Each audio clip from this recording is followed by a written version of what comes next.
세상 사람들은 세상의 것을 힘으로 삼고 살지만 예수 믿는 사람은 하나님이 우리의 힘이고 예수님이 우리의 힘이고, 또 웬만하면 아멘 하시는 게 피차 좋습니다. 성령님이 우리의 힘이시고.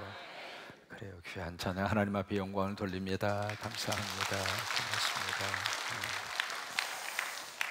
고맙습니다. 네개 왜요? 무슨 사건 났어요? 네 개의 교구에 속한 우리 구역장님들, 우리 구역의 강사님들, 또 여러분들이 계셔서 우리 구역 활동이 활발하게 이루어져서 너무 감사하고, 여러분들의 수고가 귀한 각 구역을 살리는 놀라운 역사가 임할 수 있게 되기를 주의 이름으로 축원합니다. 오늘 이제 고향에 대한 설교를 했더니 점심에 고향 맛을 느낄 수 있는 밥을 해주셔서, 어렸을 때 이제 먹던 밥 중에 세 가지 종류가 있습니다. 시래기밥, 고구마밥, 무밥. 그 중에 제일은 어렸을 때 먹던 무밥은 무밖에 없었습니다. 쌀을 찾아보기가, 쌀은 현미경을 가지고 뒤져보아야 쌀이 좀 보일 정도로. 모르겠습니다. 저만 그렇게 어렵게 살았나요? 여러분들은 다 밥 먹고 사셨죠? 예. 그래서 제가 살았던 동네가 호남평야 끝자락이거든요. 김제, 다시 참고적으로 김제군 복남의 행촌에 사고 거기가 이제 호남평야 끝자락이어서 제법 농사를 짓고 사는 그런 동네였습니다만은, 모르겠어요. 참 어린 시절에 그렇게 먹을 것이 없어서 쌀이 없으니까 쌀 대용으로 고구마 갖다가 그냥 팍 집어넣은 거고, 시래기는 내 지금도 질려. 그냥 뭐 밥이 좀 있어야 비벼 먹든지 뭐 해 먹든지 그러죠. 시래기만 시커멓게, 시래기가 또 무밥도, 오늘 같은 무밥은 최고요. 얼마나 맛있는지 그냥 넣고 그냥 비볐어. 그냥 비벼서 너무 맛있게 고향 맛을 느끼게 해주셔서 너무 감사하고 또 행복한 점심을 했습니다. 서강대 영문학 교수를 지냈던 장영희 교수라고 하는 분이 있습니다. 혹시 기억하시나요? 수필가이면서도 영문학자였고요. 장영희 교수 하면은 희망의 아이콘으로 떠올랐던 인물이 바로 장영희라고 하는 교수입니다. 이분이 2001년도에 유방암에 걸렸어요. 그래서 수술을 3번을 받으시고, 그리고 항암 치료를 받으시고 3년 만에 유방암의 그 병에서 치유함을 받습니다. 그런데 참 기가 막히죠. 그래서 2004년도에 치유함을 받았는데, 그 유방암 투병 생활에서 승리한 그 다음에 세상에 2004년도에 척추에 암이 생긴 거예요. 여러분, 척추암이라고 하는 것은 말 그대로 이 고통은 몰라 표현할 수 없을 정도로, 그래서 그 고통 속에서 그분이 또 2년 동안 투병 생활을 잘 해서 2년 만에 그 척추암에서 다시 회복이 됩니다. 참 아멘이죠. 그런데 2년 후에 2006년도에 간암에 걸립니다. 그분이 세 번에 걸친 암 투병 생활을 해요. 2001년도부터. 그래서 암 투병 생활을 하는데, 그 암 투병 생활 속에서도 이분이 참 많은 사람들에게 희망의 아이콘으로 딱 선 거예요. 특히 젊은이들에게요, 얼마나 위로가 되고 얼마나 큰 희망을 안겨주었는지 몰라요. 그래서 이제 그분이 그런 이야기합니다. 무슨 얘기를 하느냐면, 희망을 가지지 않는 것은 죄다. 참 우리가 다시 한번 마음속에 새겨보아야 할 이야기라고 생각합니다. 살아있으면서도 희망을 가지지 않는 것은 그 자체가 죄다. 빛을 보고도 눈을 감아버리는 것은, 여기저기 빛이 있는데 그 빛을 보지 않겠다고 눈을 감아버리는 것은 자신을 어두움의 감옥 속에 가두어 버리는 자살 행위와 마찬가지다. 빛이 없어서 어두움 속에 갇혀있는 것이야 누가 뭐라고 그러겠어요. 그러나 빛이 있어요. 눈만 뜨면 빛이 보이는데, 특별히 영적인 눈을 확 열어 놓으면 하나님이 함께 하신다는 빛이 내 인생 속에 쫙 하고 하나님이 비춰주시는데, 성령의 빛이 있고 말씀의 빛이 있고 은혜의 빛이 있고, 근데 그 빛을 보지 않겠다고 눈을 감아 버리는 것은 그 자체가 이미 자살 행위와 마찬가지다. 근데 그분이 쓴 수필 가운데 살아온 기적, 살아갈 기적이라고 하는 수필이 있습니다. 거기에 아주 참 감동적인 어린 시절에 그분이 경험을 했던 한 토막의 경험이 그 책 속에 그대로 담겨져 있습니다. 이분이 소아마비에다가 1급 장애인입니다. 그래서 5살 때까지도 움직이지 못할 정도로, 침대에서 내려오지 못할 정도로 중증 장애 인으로 태어나신 거예요. 그래서 이 어린 시절에 그래서 이제 그렇게 하다 보니까 골목에 친구들이 놀고 있으면은 그 친구들에게 끼워서 놀 수가 없는 거예요. 몸이 움직일 수 없고 또 그런 형편이 되지 않기 때문에 그러니까 늘 이분은 어렸을 때부터 외톨이로 그렇게 지낸 거예요. 같이 놀아줄 친구도 없고 놀 수도 없고. 근데 이분의 집이 제기동이었는데 제기동 그 골목에 어렸을 때 다 골목에 다 놀이터잖아요. 그래서 엄마가 이렇게 보니까 우리 딸이 너무 외롭게 외톨이로 그렇게 있으니까 어떻게 내냐면 가서 바람도 쐬고 노는 친구들 그 모습이라도 보라고 그 대문 앞에다가 방석을 하나 깔아준 거예요. 그러면 그 방석에 가만히 이렇게 앉아서 친구들이 고무줄 놀이하고 그리고 그 까끔살이 놀이하고 저는 까끔살이 놀이는 안 했습니다. 뭐 공기 놀이하고 그 놀이하는 모습을 방석에 이렇게 앉아서 이렇게 보는 거예요. 보는데 어느 날 초등학교 1학년 때 일입니다. 그 골목에 엿장수가 오신 거예요. 여러분 어렸을 때 엿장수는 놀이 참 그 뭐 흔히 볼 수 있는 광경들이 아니었잖아요. 엿장수만 오면 온 동네 아이들이 거기에 다 달라붙습니다. 작년에 왔던 각설이 죽지도 않고 또 왔네. 장구 치면서 막 엿장수가 그러면은요 그 자체가 너무 좋은 볼거리였거든요. 이 엿장수 이렇게 지나가는데 아이들이 막 몰려가면서 가는데 지나가다가 그냥 스쳐 지나가다가 다시 엿장수가 와서 그 대문에 앉아 있는 이 장에 가지고 있는 목발을 가지고 장애로 앉아 있는 그 장영희라고 하는 그 초등학교 1학년 학생에게 다시 오더니 세상에 깨엿 2개, 참 그 깨엿 2개를 딱 주면서 엿 먹어라 그런 거예요. 그 깨엿 2개에서 이렇게 딱 주면서 그 엿장수가 한 말이 괜찮아 그 말을 한 거예요. 그 순간에 이제 장영희 초등학교 1학년 학생이 도대체 뭐가 괜찮다는 말인가? 나는 지금 친구들하고 놀지 못하는 이것이 괜찮다고 하는 말인가? 아니면 공짜로 줄 테니까 이 엿 먹어도 괜찮아 그 자체가 괜찮다는 말인가? 아니면 목발을 짚고 살아도 괜찮다 그런 말인지 도무지 이해가 안 된 거예요. 그런데 중요한 것은 그 괜찮아라고 하는 그 말이 그 어린 학생의 마음의 문을 열어준 거예요. 야, 세상은 그렇게 나쁜 사람만 사는 것이 아니구나. 세상은 그냥 막 내 이 불쌍한 처지를 보고 막 누르고 손가락질하고 말해 병신이라고 그러고 막 그런 사람만 있는 세상이 아니구나. 그 참 어린 그 아이의 마음속에 참 묘하게도 그것이 희망의 문을 열어주는 계기가 된 거야.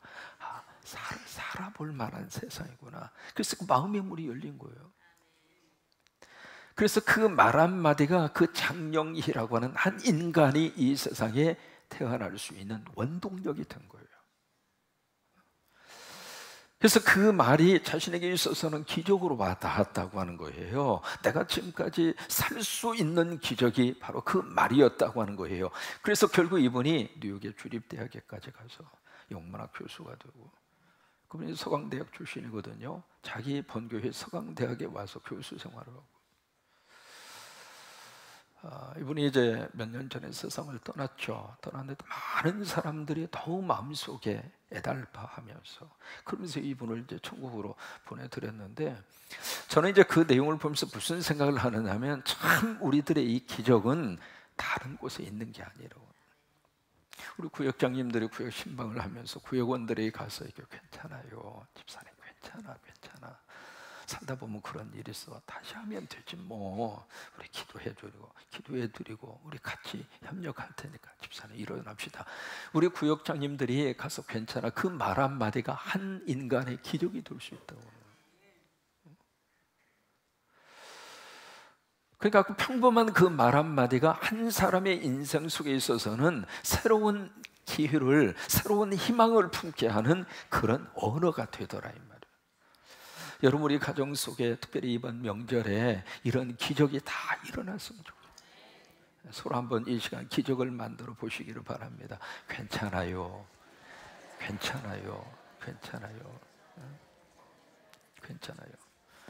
여러분 넘어져도 괜찮더라고요. 넘어졌다 일어나서 질주하니까 올림픽 흰그육 세우더라고. 괜찮더라 이 말이에요. 그러니까 지금 슬픈 일이 있어도 그래요. 그 슬픔이 나를 힘들게 할 수 있지만은 괜찮아요. 왜? 슬퍼하며 사는 거잖아요. 다시 시작하면 되잖아요. 그래서 그분에게 있어서는 괜찮아. 영어로만 it's okay, it's okay, it's okay. 영어 한 마디씩은 it's okay. 뭐 is라는 말 빼버려요. 그냥 okay, okay, 그냥 okay, okay. 그게 이제 우리들의 삶의 새로운 기적으로 일으켜주는 놀라운 축복이 있을 수 있다고 하는 거예요. 여러분, C.S. 루이스라고 하는 사람이 있습니다. 영국의 취성인이죠. 마치 우리 한국의 이어령 박사하고 비슷한 그런 이미지를 가진 분이에요. 그분이 여러 가지 순전한 기독교라고 하는 책도 썼고요. 많은 감명적인 책을 썼습니다만은 그분이 쓴 책 가운데 미러클, 기적이라고 하는 책이 있습니다. 그 책에서 이제 책을 시작하면서 그렇게 질문을 시작을 해요. 과연 기적은 있는가? 그렇게 시작을 합니다. 그래서 마지막 그 책의 결론이 바로 뭐냐면 기적은 있어야 한다. 왜? 두 가지 면에 있어서 기적이 있어야 된다. 첫째로 하나님은 살아계시기 때문에. 그래서 기적은 있어야 한다. 만약에 하나님이 살아계시지 않는다면 기적을 누구에게 기대를 하겠어요? 여러분, 미러클, 기적이라고 하는 것은 인간을 통해서는 기대하기 힘들어요.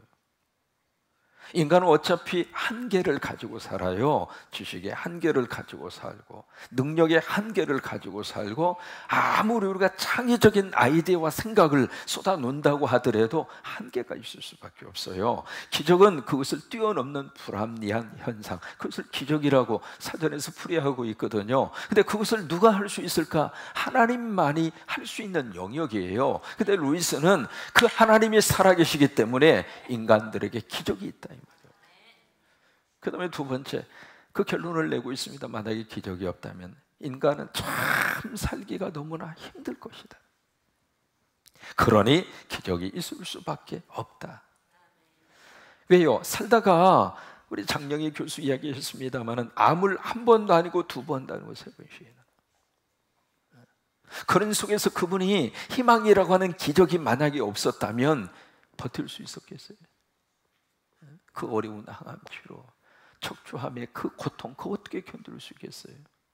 그걸 견딜 수 있었던 이유는 그에게 희망이라고 하는 기적을 하나님이 그에게 준 거예요. 그러니까 기적이 있어야 사람은 버틸 수 있어요. 그래요. 지금도 하나님은 우리에게 기적을 주실 줄로 믿습니다. 안 되는 것을 되게 하시는 하나님의 기적, 없는 것을 있게 하시는 하나님의 기적, 죽은 자를 살려내는 하나님의 기적. 그리고 그 기적 때문에 사람은 오늘을 버티고 살아갈 수 있고, 오늘 이제 예수님의 첫 번째 기적의 사건입니다. 이 갈릴리라고 하는 장소, 갈릴리에서 갈릴리 가나, 우리가 이스라엘 지도를 잠깐 이렇게 보시면은요, 여기가 이제 갈릴리고 여기가 사해잖아요. 갈릴리에서 이쪽 이제 여리고라고 그랬잖아요. 여리고. 그다음 여리고에서 이쪽 내륙 쪽으로 들어가서 여기가 예루살렘 약간 밑에 쪽에 있습니다. 그다음에 이제 갈릴리라고 하는 이 갈릴리를 중심으로, 그다음에 나사렛이 어디 있느냐면 갈릴리에서 약 한 34km 떨어져 있는 바로 이쪽에 갈릴리가 있습니다. 그러면 나사렛이 있어요. 이 나사렛하고 갈릴리에서 나사렛을 가는, 그러니까 이 나사렛 동네 가까운 지역에 이제 가나라고 하는 곳이 있어요. 그러니까 갈릴리에서 나사렛을 가는 그 길에 거의 나사렛에 거의 도착할 그 즈음에 가나라고 하는 그 동네가 있거든요. 있는데 지금 여러분들이 성지순례 가서 이렇게 방문하는 갈릴리 가나는 이 고고학적으로 그 동네가 거기가 아니에요. 최근에 다시 고고학적으로 다시 판명이 났는데, 사실은 이쪽 지역이 이제 가나라고 이야기하는 동네에서 약간 좀 떨어져 있습니다. 예수님 당시에 가나라고 하는 그 동네가. 근데 어쨌든 이 가나라고 하는 곳에 가면 예수님이 첫 번째 기적을 행하셨다고 하는 기념교회당이 그냥 아주 이렇게 웅장하게 세워진 건 아니고요. 그냥 기념교회당 비슷하게 이렇게 세워놓고, 그 교회 딱 들어가면 저기 마당에 돌 항아리를 좀 몇 개 갖다 놓고, 그리고 그 앞에 가게가 있습니다. 그 가게에서 뭘 파느냐면 포도주를 팔아요. 포도주를 파는데 참고적으로 제가 갔을 때만 하더라도 그 포도주를 마음대로 마시도록 시음을 할 수 있도록 큰 이렇게 다라 같은 데다가 떠놓고 마음대로 마시고, 그리고 나서 마음에 들면 포도주를 사가지고 가라고. 그래서 들렸죠. 그리고 공짜잖아요. 그래서 이제 목사님 3명이, 그 중에 차상영이도 끼인 거예요. 가가지고 아유 마셔보니까 맛있어. 그래서 아이 목사님 한 잔 드시고, 또 나도 한 잔. 그러다 보니까 취해버려서. 그래서 거기서 이제 포도주를 사가지고 와서 성찬식을 했어요. 전주 있을 때 성찬식 했는데, 이게 갈릴리 가나에서 가져온 그 포도주로 성찬식을 한다 그러니까 더 은혜를 더 받는 것 같아. 제가 보기에 마실 때도 그냥 안 마시고 기도 3번 더 하고 그렇게 마시는 것 같고, 그러면서 성찬식이 이루어졌는데, 이게 1부, 2부, 3부, 4부, 청년부까지 그렇게 나도 계속 마셨거든. 그러다 보니까 성찬식 끝나고 또 얼굴이 빨개진 거예요. 그런 하나의 그 순례, 그리고 성지 순례 가서 가는 장소 중 하나가 이 갈릴리 가나라고 하는 그곳이에요. 지금 여러분 보세요. 예수님의 이 기적이 언제 이루어졌는가? 첫 번째 이 기적의 장소가 바로 뭐냐면 가정을 출발하는 결혼식장에서 기적이 일어난 거예요. 여러분, 하나님은 우리 가정 속에 기적을 주기를 원하시는 거예요. 이 첫 번째 기적을, 왜 거기에서 기적을 하나님이 허락하셨을까? 우리 가정이 하나님의 기적 가운데 세워지도록. 부부가 만난 것도 기적이고 그렇잖아요. 만약에 그 기적이 비껴났으면 현재 만나고 있는 사람 어떻게 만납니까? 만날 수가 없거든요. 만남 그 자체가 하나님의 기적이에요. 그러니까 부부로 지금 살고 있다는 자체가 기적이라고요. 그냥 인정하기 싫어도 아멘하고 사는 게 피차 행복한 거예요. 그리고 자녀가 우리 가정 속에 허락을 받았다는 자체가 기적이에요. 그러니까 가정을 출발하는 현장을 하나님이 무엇으로 출발하게 하셨는가? 기적으로. 이 기적이 언제 일어나게 되는가? 3가지 요소가 있을 때 기적이 일어나요. 첫째로, 그 부족한 삶의 현장 속에 예수님이 계실 때. 포도주가 떨어진 거예요. 가장 중요한 요소가 없어져 버린 거예요. 가장 필요한 것이 한순간에 사라져 버린 거예요. 그런 것처럼 참 묘합니다. 우리가 살고 있는 삶의 현장 속에 이것도 부족하고 저것도 부족하고, 여러분 넉넉해서 말이죠, 더 이상 주지 않아도 돼요. 그런 형편 속에서 사는 사람 한 사람도. 부자는 부자대로 부족하고, 가난한 사람은 가난한 사람대로 부족하고, 다 부족하게 살아요. 이것도 부족하고 저것도 부족하고, 완벽한 요소 10가지 요소를 다 가지고 사는 사람 거의 못 봤습니다. 이게요, 남편이 잘해주면 자식놈이 속세이고, 자식놈이 공부 잘해서 이렇게 부모의 마음을 행복하게 해주면 꼭 남편이 딴짓을 하고, 여기 말고. 참 묘해요. 이것이 채워지면 저것이 부족하고요, 저것이 채워지면 또 이것이 부족하고요. 다 갖추어져 있는 것 같은데 부족한 것이 있는 거예요. 근데 그 부족한 현장에 누가 계시느냐면 지금 예수님이 계시는 거예요. 그것이 기적의 출발입니다. 부족한 인생 속에 예수님이 계시면 기적은 일어날 수 있는 거예요. 그 예수님이 그 현장 가운데 함께 하셨다고 하는 그 자체가 기적의 출발의 역사라고 하는 거예요. 우리 구역 속에 예수님이 계시면 그 구역 안에 기적이 막 일어나서 생명을 막 살아나고, 구역 식구들이 서로 만날 때마다 인상 쓰는 것이 아니라 이거 괜찮아요. 두 번째로 기적이 언제 일어나게 됐는가? 참 묘한 표현을 쓰고 있습니다. 이제 딱 떨어져요. 예수님이 뭐니까 예수님에게 떨어졌어요. 예수님이 여자요. 나와 무슨 상관이 있습니까? 그때의 여자라고 하는 것은 우리가 생각하는 여자 그 개념이 아닙니다. 헬라어의 여자라고 하는 그 개념 자체가 존칭어예요. 그러니까 예수님이 어머니를 낮게 본 게 아니에요. 그래서 이제 부르면서 나하고 무슨 상관이 있습니까? 그리고 하시는 말씀이 무슨 말씀을 하시냐면 내 때가, 이 때라고 하는 말을 카이로스라고 하는 말을 쓰고 있는 거예요. 카이로스. 이 카이로스라고 하는 말은 하나님이 역사하시는 순간이 카이로스입니다. 크로노스라고 하는 시간은요, 흘러가는 시간. 이건 크로노스라고 그래요. 여기서 예수님 말씀하시는 때 이것은 카이로스라고 하는 시간인데, 하나님이 그 정점 속에 역사하시는 순간, 그걸 카이로스라고 그래요. 우리가 은혜 받고 성령 받잖아요. 그 순간이 카이로스예요. 그러니까 하나님과의 영적 만남이 팍 이루어지잖아요. 그 순간이 카이로스라고 하는 거예요. 그러니까 지금 예수님 말씀하시는 것은 기적을 일으킬 만한 카이로스가 아직 안 됐다 이 말이에요. 근데 그 다음에 보세요. 예수님 어머님 뭐라고 말씀을 하시는가? 아, 그래, 그럼 안 됐으면 가만히 있어야죠 뭐. 그리고 포기하는 것이 아니라 아주 특별한 것을 해요. 뭘 해요? 하인들에게 말합니다. 여기 하인들에게 뭐라고 말을 하는가? 예수님 무슨 말씀을 하시는지 그대로 하라고 그러는 거예요. 왜 그럴까? 주님의 그 말씀 앞에 반응을 보이면 카이로스의 때가 온다고 하는 것을 아는 거예요. 그러니까 우리가 하나님의 말씀 앞에 믿음의 반응을 보이면은 그 믿음의 반응을 보이는 순간에 하나님이 역사하셔서 그 말씀대로 이루어지게 하시는 카이로스가 형성된다. 그 예수님이 어머님이 한 거예요. 예수님 뭐라고? 그러니까 항아리에 물을 채우라고. 채우는데 어디까지 채워요? 참 인상적인 말을 씁니다. 물을 갖다가 채우는데 어디까지 채워요? 아귀까지. 아구까지. 아귀? 아구? 아귀 하면 아귀탕이 생각나니까 아구까지. 거기까지 채운 거예요. 그러다 그 다음에 떠다가 주어라 말씀을 하세요. 그 아구까지 채워질 때까지 예수님이 보고 계신 거예요. 기적은 언제 일어나게 되는가? 채워야 할 분량이 채워졌을 때, 그때 카이로스가 일어나는 거예요. 그때 하나님이 개입하시는 거예요. 그래서 기적이 그 순간에 일어나는 거예요. 이스라엘 백성들이 여리고성을 돌아요. 하루에 한 바퀴.